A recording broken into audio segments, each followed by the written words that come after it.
Hello, I'm Dr. Edmund Pribitkin. I'm an otolaryngologist, head and neck surgeon, and a facial plastic surgeon at Thomas Jefferson University, a professor at Jefferson Medical School, and I'll be talking to you today about rhinoplasty. I'm delighted that you've come in to see us today about rhinoplasty. Rhinoplasty is the art of taking the nose and changing its appearance, but also improving its function. So one of the things that we're very concerned about here and that we really target our efforts toward is to actually improve the function of the nose while improving its appearance. So part of what we'll be doing with your rhinoplasty is actually straightening the partition between both sides of the nose. That's called the septum, and that's called a septoplasty. We'll probably be reducing some of the tissue that may have grown over the years due to allergies or other problems. That's called turbinate tissue, and those are finger-like extensions along the inside of the nose that will actually reduce in size in order that you can breathe better. Because most of the time when we do rhinoplasty, we're actually making the nose smaller. And when we make the nose smaller, we want to actually make sure that the inside also doesn't become smaller, that the inside has the proper structure and support so that you can breathe easily throughout the rest of your life. Rhinoplasty is a lasting procedure. It's a procedure that really, when done properly, is going to provide you an airway, a way to smell, a way to breathe throughout the course of the rest of your life. And that's really our goal here at Jefferson, is to ensure that you have the best possible result, not only from a cosmetic point of view, but also from a functional point of view. Now the question always comes up is, why should we choose Jefferson for rhinoplasty? Why is it that we have a special approach here that really makes it a different type of procedure than can be done at other places? Well, here at Jefferson we've pioneered what's called sonic rhinoplasty. You know, for years and years in the operating room, we used instruments that were very similar to those of a carpenter. We used chisels, we used rasps. You know, those are instruments that we at Jefferson feel don't give you the results that you can get with new modern tools. And the modern tool that we've chosen here, that we've actually pioneered here at Jefferson, is using something called an ultrasonic bone aspirator. Now that's a fancy expression, but what it basically means is using ultrasound, using sound waves to dissolve the bone that makes up the hump of the nose.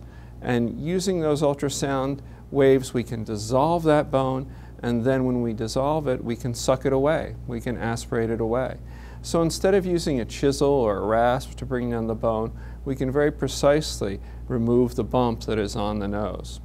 We can also use the ultrasonic bone aspirator in other ways to fix the partition between the sides of the nose that we talked about, and to actually reduce the turbinates as well. And what we found is that when using this, we feel that we get a more precise type of procedure than if we use the old-fashioned chisels and the old-fashioned rasps. I think our patients benefit as well. I think that in my personal experience, there's less bruising and there's a quicker recovery than using old-fashioned methods. Now, when you come in for a rhinoplasty, you're going to meet one of our wonderful surgeons, either myself or Dr. Heffelfinger or Dr. Krein. You'll sit and talk with them. You'll share your concerns about your nose. And what we'll try to do is, working with you, come up with a plan that will actually give you the best possible result. Some of that will involve examining your nose by looking inside of it, feeling the nose, and we may use an endoscope, a long thin tube that will pass into the nose to check what the inside looks like. We want to look at the sinuses, we want to look at the septum, we want to look at the turbinates, because all of those will factor in to the result that you'll get from your rhinoplasty. After we do that, after we've examined you, then we'll come with a plan of what would be best for you, not only in terms of the appearance of the nose, but also in terms of the function of the nose. And in terms of the appearance, we'll be guided by your desires, because after all, you're the one that looks every day in the mirror at the nose. It's not the doctor that's going to be seeing you. You're going to be seeing yourself Your family is going to be looking at you. Your friends are going to be looking at you. And so we want to make sure that your expectations are fulfilled. So what do? We actually take photographs of you during your session, and then we'll use those photographs and we'll take them home and remodel them on a morphing program, really a Photoshop program, and then we'll allow you to see what we think would look nice in keeping with your plans of a result. Now, we can't guarantee the results that are in the photographs, but I'll tell you from personal experience of having done hundreds of rhinoplasties that we come pretty darn close, and many times we exceed some of the expectations. But it's important to be realistic. There are only certain things that the doctor can do, and that there are only certain things that your skin and your body type will permit. But within those realistic expectations, we can fashion a new nose for you.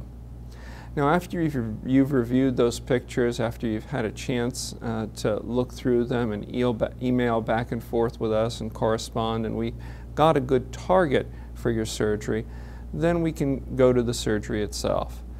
You'll need to have a history and physical, you'll need to meet with our anesthesiologist, and then on the day of surgery, you'll come in having eaten nothing after midnight. You'll be prepared by our nurses, you'll be greeted by our doctors in the holding area, you'll have everything prepared so that you can go back towards surgery in a calm and relaxed state. We want you to be as positive as you can be about the surgery. It's an exciting time.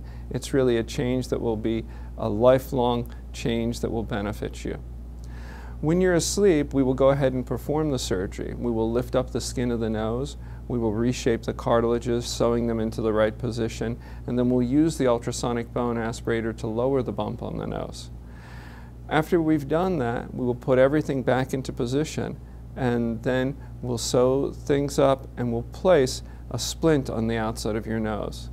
The splint just goes on the outside of the nose.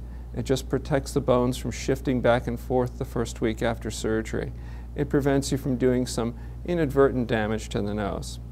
But the good news is that in almost every circumstance, you will not have any packing in the nose. So I just want to repeat that because this is what patients fear the most, is packing in the nose. You know, when I was young, I played a lot of basketball, still do, and I had my nose broken and it wouldn't stop bleeding, and I went to the emergency room and they put 6 feet of gauze in either side of my nose. I remember that very vividly. It was a horrible 3 days in my life, and I certainly don't want anybody to ever go through that, what I went through. And so really for the past 20 years we've never used packing in the nose, and it's not something you have to fear.